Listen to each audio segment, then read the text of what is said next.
Vamos a iniciar la siguiente sesión, Entornos e improntas del llamado arte no objetual, con la presentación de tres artistas. Primeramente con Ana Laura López de la Torre, que nos visita desde la ciudad de Montevideo y Uruguay.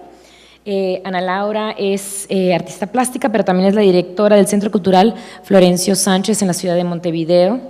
Y antes de eso fue la coordinadora del primer curso de posgrado de Gestión Cultural en Uruguay. Eso se llevó a cabo en la Universidad de la República, donde continúa siendo profesora.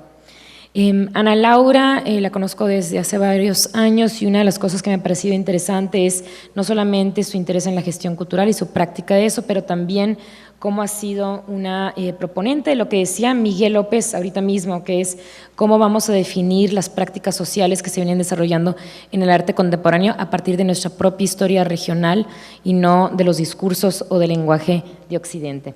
Bienvenida, Ana Laura. Gracias. Ay, se me escucha muy bien. Bueno, buenas tardes a todas y todos.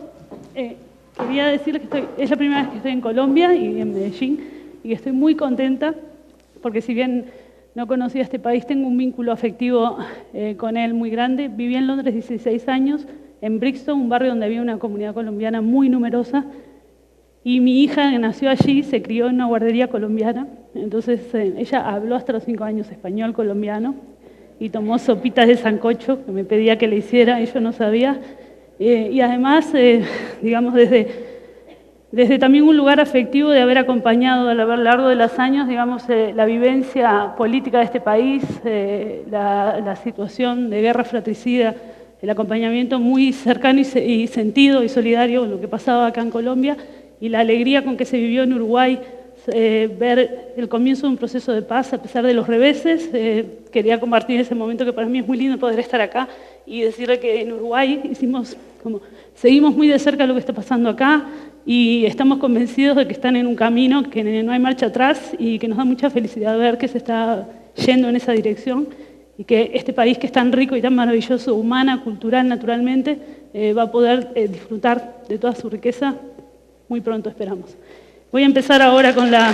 Ay, no hagan eso porque yo soy media sensiblona, me voy a poner a llorar y no corresponde. Bueno, Sofía, quería agradecer a toda la gente del equipo del museo porque realmente la atención humana y profesional es extraordinaria y particularmente a Sofía, que tiene como una de sus misiones en la vida sacarme de mi lugar de trabajo y residencia. Yo soy un poquito afincada al territorio y no salgo mucho.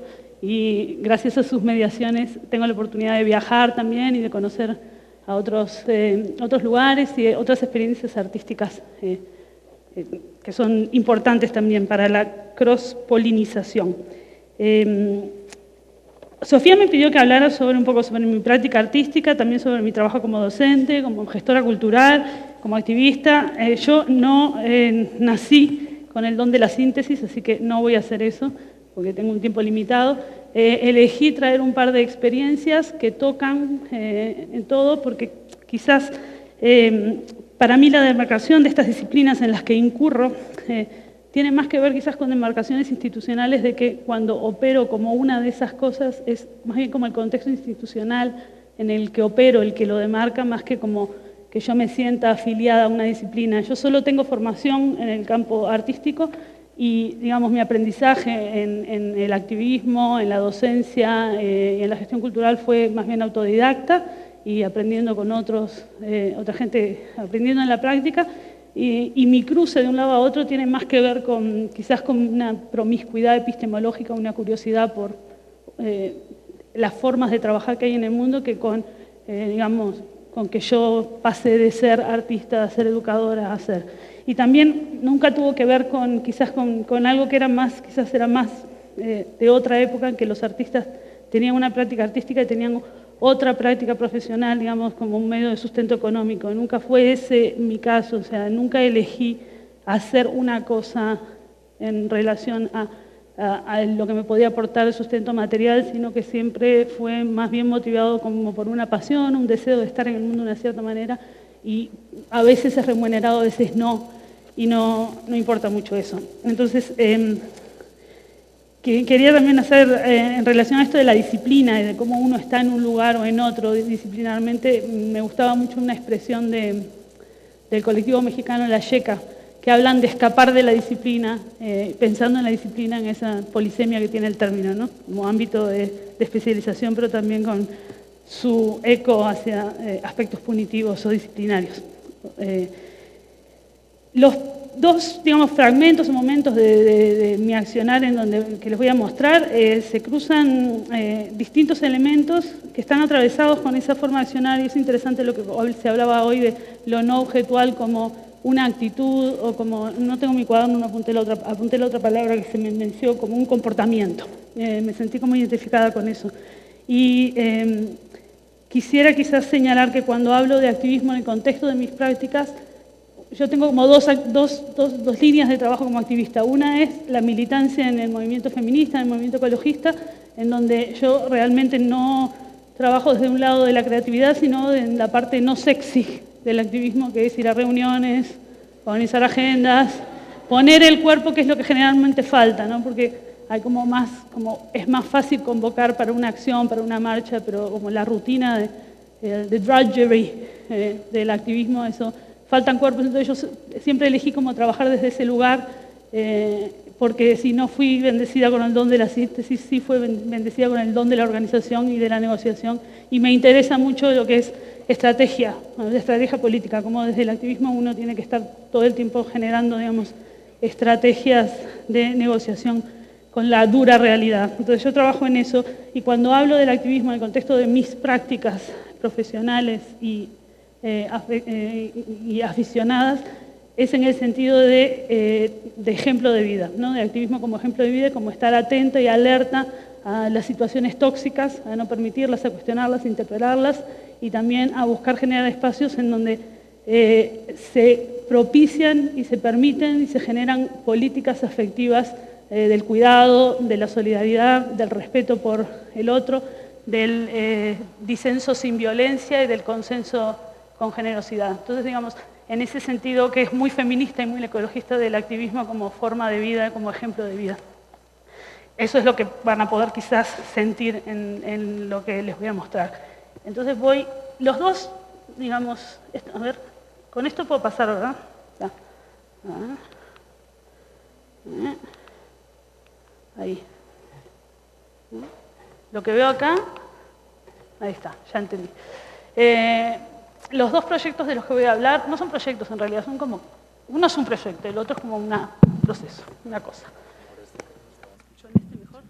Hola.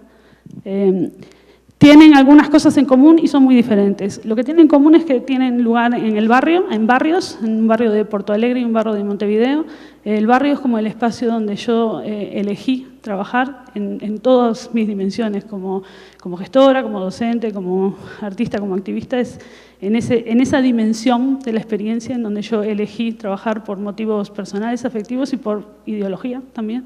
Me parece que es un ámbito, el ámbito donde se cruzan, como decía Claire Pentecost, todos los niveles de la experiencia, la personal, la interpersonal, la familiar, la local y también lo global, gracias a las nuevas tecnologías y a la globalización, que no es una elección ya, y porque me permite trabajar sin tiempo y trabajar en procesos que se alejan de la lógica del proyecto, que esa era otra de las cuestiones que a mí, cuando trabajaba quizás más en un formato de proyectos, de entrar en un contexto y salir de ese contexto, me dolían o me costaban más. Entonces, a mí me gusta mucho y siento como muy propio la crítica que hace del proyecto Boris Groys en un texto precioso, que si no lo leyeron se los recomiendo, que se llama La soledad del proyecto, donde él habla como el proyecto es una de las formas del trabajo capitalista y cómo ha permeado la cultura de la práctica artística también, y habla de que el proyecto nos remueve de nuestra contemporaneidad, porque mientras estamos trabajando en el proyecto, que ya tiene que terminar y que tiene la fecha y después hay que hacer otro proyecto,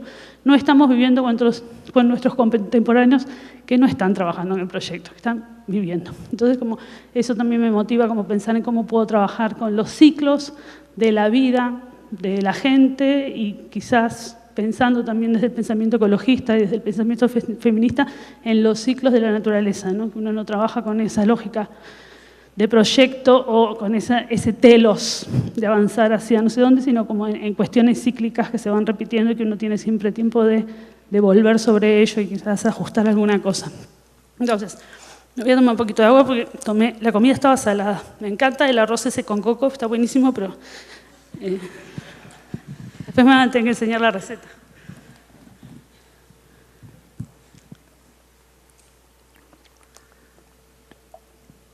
El primer barrio del que voy a hablar es Menino Deus, en Porto Alegre. Es un barrio que fue el primer barrio de Porto Alegre, fuera de lo que era su casco antiguo. Y yo fui allí invitada por Atelier Libre, que es un proyecto de formación de un centro cultural que está en el barrio, el Centro Cultural Lupicinio Rodríguez.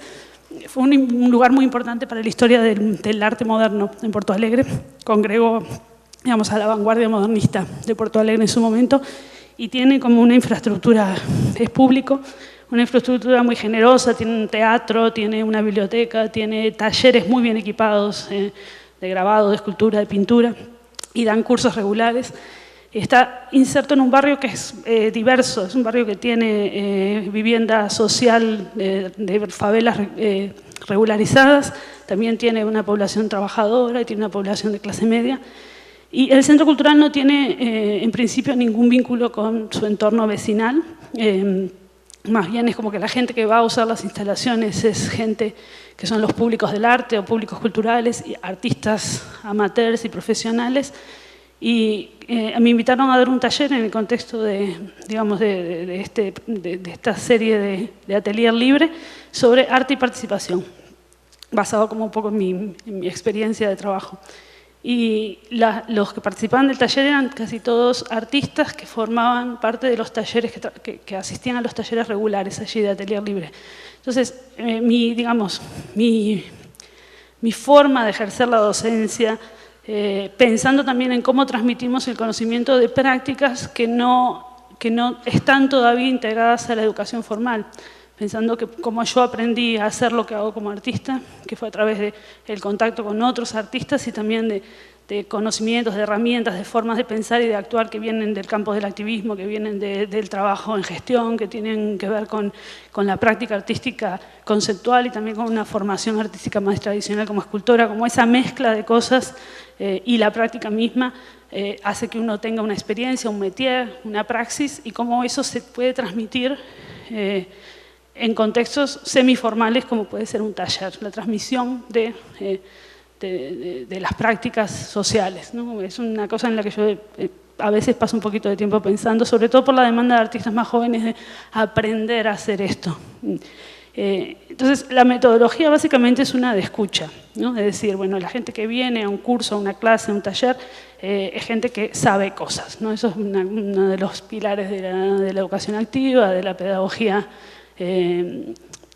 digamos, de corte freiriano, pero a veces se olvida. Entonces, lo primero que hacemos es escuchar qué es lo que saben sobre dónde están, por qué están ahí, y una de las cosas que surge en esa conversación fue, digamos, como la falta de vínculo que tenía el centro cultural con su entorno, porque claro, obviamente participación, si vamos a pensar en cómo hacer algo participativo, ¿quién iba a participar? Y estábamos en un lugar, lo normal es que pensar en gente que está cerca.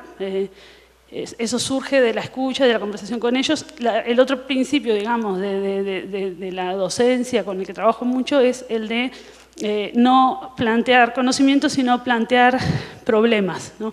Cuestiones que a mí me preocupan, que no consigo entender mucho, y ver si eso genera un proceso de reflexión colectiva para avanzar hacia pensar posibles soluciones. Y una de las cosas en las que yo estaba pensando en ese momento eran como el sentido de dirección de la participación, en esa idea de que los artistas a veces generamos proyectos para que participen otros, y gracias a, digamos, a un proceso de reflexión también con colectivos con los que yo había trabajado, yo me estaba cuestionando mucho como ese sentido de si no era más importante como uno participar de los procesos que ya había ahí, de lo que ya estaba ahí, que tiene que ver con reconocer también que los lugares, todos tienen ya prácticas, en todos los lugares y todas las personas están haciendo algo, ya están interesados en algo, y como uno podía, digamos, trabajar desde identificar esas cosas y sumarse y participar uno en eso y no generar cosas para que otros participen. Entonces, lo que hicimos, salimos a hacer una recorrida por el barrio.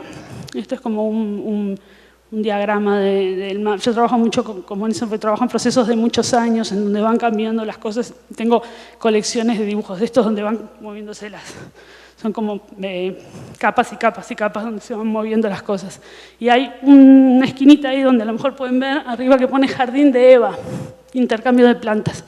Salimos a caminar como para buscar en el barrio, con la idea esa de cómo se podía hacer un trabajo participativo en el contexto vecinal que vinculara un poco lo que pasaba de puertas adentro de este centro cultural con el afuera. Encontramos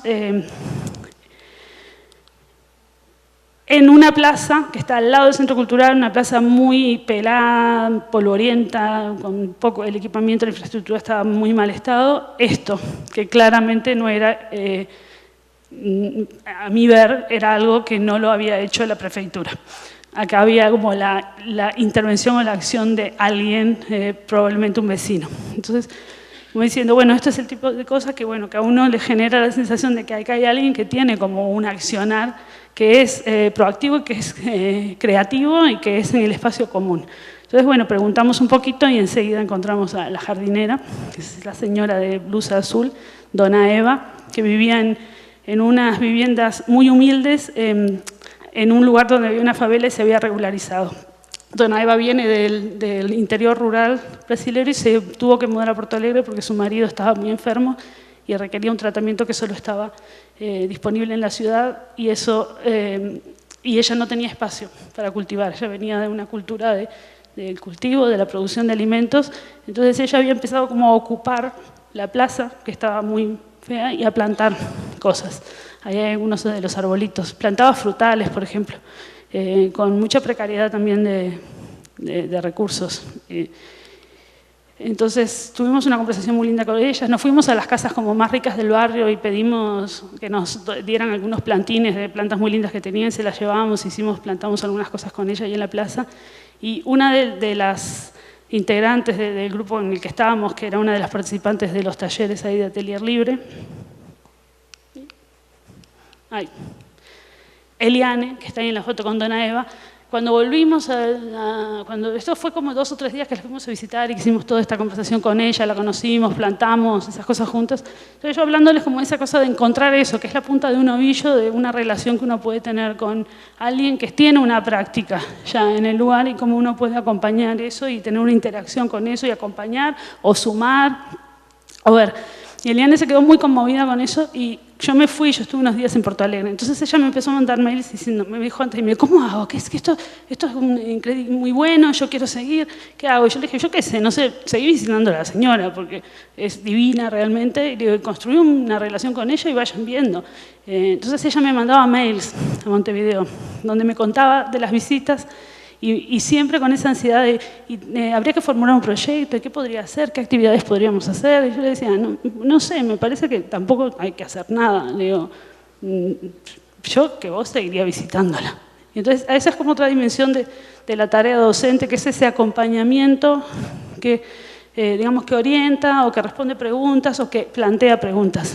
Entonces ella, a lo largo de esto, fue en el 2012, hasta el día de hoy Eliane me sigue mandando esos mails que son pequeñas historias de su relación con dona Eva, que se convirtió en una relación con todo el vecindario, con algunas fotos al principio eran fotos de, yo qué sé, de escenas domésticas, tomando mate con los gatos, después empezaron a plantar cosas juntas, y en ese ir y venir y en esa creación del vínculo y de la relación y de la confianza mutua, empezó como a surgir también el diálogo a través de Eliane entre esa comunidad y el centro cultural. Eliane participaba de un taller dictado por Ana Valdiserotto, que es una artista maravillosa, que tiene una práctica procesual y conceptual y muy involucrada con lo cotidiano, pero que tiene como, digamos, una mirada más tradicional en cuanto a que ella es la artista profesional y sus participantes de sus talleres son artistas aficionados y después está el público o la comunidad, y a través de esa mediación entre Eliane, dona Eva, el vecindario y el centro cultural, incluso hubo como una reconfiguración de la manera en que Ana trabajaba con sus estudiantes del taller, y empezaron a pensar en qué podían hacer todas juntas. Empezaron a visitar también a dona Eva y los vecinos a veces ir al centro cultural y empezaron a ver en qué, a surgir, no es que se sentaron a pensar un proyecto, pero sí se sentaron, digamos, como empezaron a conversar sobre cosas que podían hacer juntos. Eliane hacía juguetes con los niños, por ejemplo, del vecindario, hacían dibujos en la vereda, y una de las cosas que había conocimiento en esa comunidad era como de textiles, del trabajo de textil, de coser, arreglaban sillas de playa rotas con pedacitos de tela, una cosa muy linda, hacían broches de pelo, tenían como una práctica textil interesante, y entonces en base a eso empezaron a pensar en trabajar en el bordado de un mantel y en la plaza. Entonces este mantel se convirtió, digamos, en como una excusa para conocerse y para que hubiera como mayor permeabilidad entre el barrio, el centro cultural y los artistas que trabajaban ahí. Este es el mantel en una etapa. Esto es como al medio año empezar a bordarlo. Ahora es como una cosa que pesa 20 kilos porque tiene 4 años de bordado arriba. Ha viajado en un intercambio con otro mantel que también se bordó en Belo Horizonte, en otra comunidad. Yo me lo llevé una vez a Río y estuvimos bordando en Río el mantel y volvió a Porto Alegre. Acá hay algunos detalles de los bordados. No hay que saber bordar para bordar en el mantel, claramente. Yo he bordado en él. Esta es una foto reciente de la plaza, esos arbolitos que ven que tienen como neumáticos en la base. Todo eso fue plantado en estos años, en un lugar que no tenía sombra, por ejemplo. Entonces es como, y acá está Dona Eva aún jardinereando ahí. No tengo, otra cosa que quería decir sobre la documentación de esto es que son fotos que me han pasado por mail intermitentemente con esos mails que a veces publican en Facebook. También empezó un proceso en que se empezaron a generar eventos en la plaza organizados por la comunidad y por el Centro Cultural, en donde la comunidad aportaba algunos recursos y el Centro Cultural otros. Y a mí eso me pareció interesante en cuanto a que era un centro cultural del municipio que estaba en un barrio al que no le prestaba ningún servicio, no le ofrecía ningún recurso y una lógica de descentralización. La devolución de recursos, de dinero, de los impuestos que esos vecinos pagan, era como, es interesante ver que se empezó a generar un proceso en donde ellos hacen usufructo de algunos de esos derechos, pero no de una manera asistencialista, sino una colaboración en donde ellos ponen también su espacio, su tiempo, hacen aportes en cuanto a comida, a organización, a infraestructura mobiliar, porque sacan sus sillas, y no tengo imágenes de todo porque hay cosas que las veo en Facebook porque me etiquetan cuando hacen algún evento o me mandan por mensaje privado. Entonces, otra característica, digamos, de estos procesos es que la documentación o el archivo se produce constantemente, pero está descentrado en cuanto a que yo tengo algunas fotos que me guardé o que me bajé ahora para hacer la presentación esta, otros los tienen otras personas, la calidad de esos registros es muy variable. Y bueno, termino con Menino Deus, con este pedacito del bordado que es precioso, que dice: tú vives en el barrio. Este es otro barrio en Montevideo, también fue el primer barrio creado de extramuros, es el Cerro, como ven está en la ladera del punto más alto de Montevideo. Y esta es como una vista aérea, lo que se ve enfrente es la Ciudadela, o sea, esto es como la bahía de Montevideo. Yo actualmente soy directora de un centro cultural que es de la Intendencia de Montevideo. Se abrió el edificio donde estamos, se abrió en 1915 como el Cine Teatro Apolo. Y este era un barrio que se formó con varias formaciones de inmigrantes que llegaban a Montevideo a principios de siglo para trabajar en la industria frigorífica, en la industria cárnica, que estaba toda asentada en este barrio. Este barrio es un barrio histórico en cuanto a que es donde la cuna del movimiento sindical, que fue uruguayo, que fue formado por los inmigrantes italianos y españoles, principalmente anarquistas, y tiene... En los años 70 se cerraron los frigoríficos, fue muy golpeado el barrio durante la dictadura, represión brutal, aparte de la pérdida de las fuentes de trabajo. En los 90 entró toda la problemática de la droga y los desplazamientos de la población del interior a la periferia de la ciudad. Es un barrio que, si bien ha sufrido un declive muy importante en términos socioeconómicos, tiene todavía como la memoria genética de esa cultura trabajadora, solidaria, sindicalista, y en ese sentido tiene una potencia muy grande social y cultural. Este es el edificio actualmente, fue un cine-teatro privado hasta los años 60, luego pasó a manos de la Intendencia que lo gestionó como un teatro municipal. Durante la dictadura estuvo cerrado, como tantas otras cosas, y en los 80 los vecinos, artistas sobre todo, lo ocuparon y empezaron a usarlo como espacio para ensayo, para talleres, hasta que en el 96 nuestro actual presidente Tabaré Vázquez, que era intendente de Montevideo, en una consulta vecinal preguntando qué querían en términos de infraestructura, los vecinos le pidieron que querían que reformaran el teatro y se le hizo una obra grande, se lo reacondicionó como centro cultural. Durante 20 años tuvo el mismo director, hace un año el director se jubiló, era un cargo político, concursaron el cargo esta vez, yo me presenté al concurso, lo gané y hace un año que estoy ahí. Les muestro cómo es, tiene un hall que antes se usaba para muestras de arte, un poco, o sea, no, imagínense, el lugar no es muy lindo, como para las paredes amarillo patito, no era como lo mejor. Yo eso suspendí las exposiciones y ahora lo estamos convirtiendo en un espacio social, con una especie de plaza techada. Tiene un entresuelo que tiene una fotogalería y tenía un basural en el patio de descargas que lo convertimos en una huerta con algunos vecinos. Y las vecinas le pusieron el nombre de una activista y la inauguramos el 8 de marzo, se llama la Huerta de Elsa Rodríguez, que está plantando un arbolito ahí el día de la inauguración. Y tenemos la única compostera construida por un historiador del arte, este es Stephen Wright, que pasó por Montevideo y no sé cómo terminó, lo llevé a conocer el barrio y descubrí que tiene una granja y que es como un súper trabajador así y nos hizo la compostera. Y después tiene como el espacio central, que es la sala teatral, que tiene un equipamiento. El proyecto que les voy a mostrar ahora es un proyecto institucional. Y esta lógica de trabajo que yo les conté en relación a Menino Deus, y eso tan descentrado en donde yo lo único que hice fue salir a dar una vuelta, después mantener una conversación epistolar con un artista en Porto Alegre, muchas de las cosas que están en juego ahí son cosas que están en juego también en la gestión que yo hago de ese lugar. Elegí no la parte de programación, que quizás es donde más fácil ver estas dinámicas como de integración o de trabajo con la comunidad o de descentralización, sino un proyecto que tiene que ver con reforma de la infraestructura, porque es como quizás es la parte más aburrida del trabajo de gestión, es mantener el edificio. O sea, que esté abierto, que no se rompan, las cosas que se rompen, arreglarlas, todo eso. Tenemos un patio de butacas removible, que en realidad son sillas de patio, de plástico. Cuando yo llegué al Centro Cultural, una de las primeras cosas que todos me decían era: los técnicos del administrativo, hay que comprar más sillas porque están muchas rotas, ya perdimos el aforo, tiene un aforo de 300, estaba en 250 el aforo. ¿Qué sillas vas a comprar? Me daban unos catálogos de estos muebles chinos.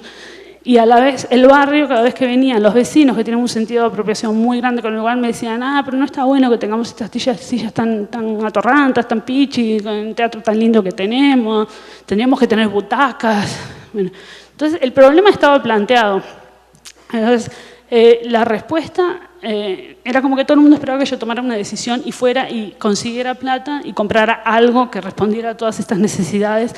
Mi propuesta fue generar como un proyecto en donde lo que hice fue viabilizar que ciertos actores se pusieran en diálogo y generaran el proceso de pensar en este problema. Entonces, yo conocía en la Universidad de la República el centro de diseño, la Escuela Centro de Diseño, estaban trabajando con algunas metodologías de diseño participativo y fui a hablar con ellos y armamos un proyecto de extensión, que es como de outreach, no sé cómo se dice acá, pero es cuando la universidad traslada su tarea docente a contextos sociales. Y armamos como un proceso de trabajo que implicaba realizar una serie de talleres de codiseño, o sea, de diseño participativo, en donde los usuarios, los distintos usuarios de esas butacas aportaban los elementos de definir lo que tenía que ser esa butaca, después de prototipado y después de producción de esas butacas con un sistema de suscripción popular, donde se hiciera como que compre una butaca para el Florencio, porque también había un tema de que en realidad no hay recursos. Me están mostrando cartelitos con números. Voy súper rápido. Entonces, lo que definí también fue un poco cuáles eran los actores. A mí me interesaba trabajar con la población adolescente. Esta es una zona de Montevideo que tiene la concentración de niños y adolescentes más grande de todo el país. Hay más densidad de niños y adolescentes que en ninguna otra parte del país. Un tercio vive bajo la línea de la pobreza.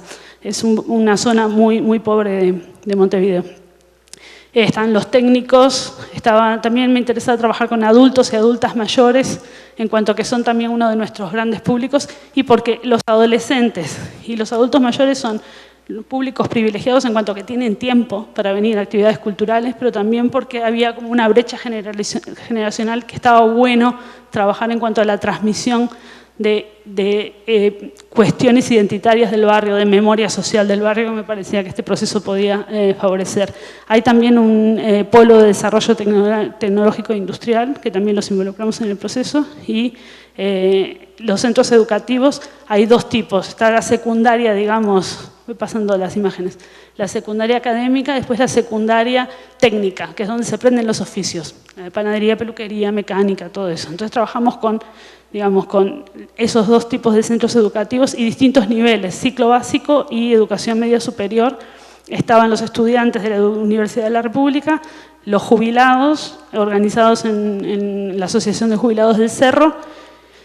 El proceso llevó tienen ahí como un poco, dice lo que eran los distintos talleres, pero bueno, fue como un proceso de 3 meses donde participó mucha gente, se hicieron muchas actividades, el teatro estuvo muy habitado de otra manera también, y hubo una cosa muy interesante en cuanto que tenías estudiantes de distintos niveles educativos y distintas jerarquías, de lo académico hasta lo técnico profesional, que está como muy desvalorizado, como que es lo que estudian los pobres o los burros, y en realidad en ese proceso lo que se dio fue que quedó en evidencia que el conocimiento académico que podían tener los estudiantes de diseño no era nada sin el conocimiento técnico que tenían los operarios del centro del Polo de Desarrollo Industrial, conocimiento de procedimientos y de materiales, y que los estudiantes de los cursos técnicos sabían mucho más de resolución de problemas que los estudiantes que venían de un contexto académico.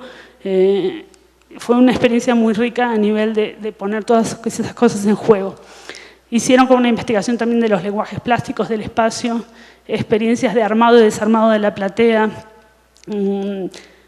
Con todo eso, vamos, estas son como distintas actividades del proceso de codiseño. Acá tuvieron hicieron que tunearon sillas en relación con la exploración del lenguaje plástico del espacio.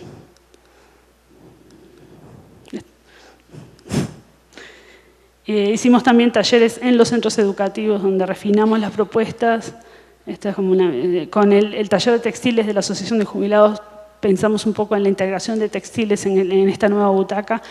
Y con todos los insumos, el equipo de diseño de los estudiantes y de los docentes del centro de diseño hicieron una propuesta de 3 caminos proyectuales que se validó con distintos actores de la comunidad en un taller de validación en donde se presentaron las propuestas y la gente, digamos, debatió, hizo listas de los pros y los cons y se hicieron tablas de puntuación.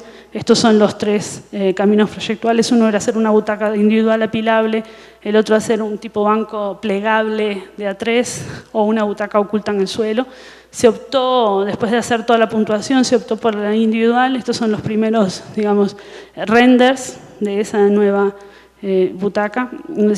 Acá está el maquetado 3D. Exploración de textiles, la idea es que el respaldo tenga una intervención textil que sea autoconstruida, o sea, que cada butaca sea terminada por alguien de la comunidad. Talleres de validación técnica con técnicos prevencionistas, con productores y trabajadores de industria. Acá tenemos los renders de nuestro nuevo patio de butacas. Esta es otra versión. Y en la UTU, que es la Universidad del Trabajo, que es esta escuela secundaria donde se aprenden los oficios, los chiquilines siguieron trabajando más allá del proceso participativo.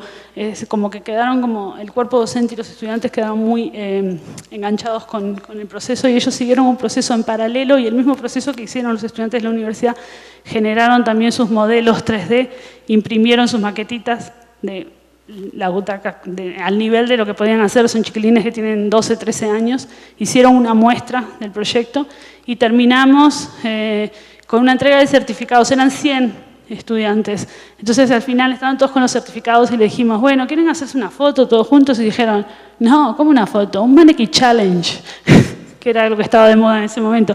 No voy a extenderme, lo tengo en YouTube, si quieren verlo, porque es muy simpático. Están todos posando con su diploma de participación en el proyecto, en un grupo abierto que se llama Butacas del Florencio. Pero bueno, voy a terminar y le voy a leer como un pequeño resumen de algunas de las cosas que yo pienso que orientan mi práctica y que uno lo puede ver quizás en estos dos cositas que les mostré. Una es una idea de que hay objetos acá. O sea, son procesos, y son procesos donde lo que se busca es una construcción colectiva de conocimiento, es una integración de saberes, pero hay un objeto en el centro del proceso. Pero hay una silla, hay un mantel, hay un jardín, pero quizás el objeto está pensado con una cosa que Nicholas Soborn, que es un sociólogo inglés, llamó el objeto comunista. Y él concibió ese término pensando en el concepto constructivista del objeto.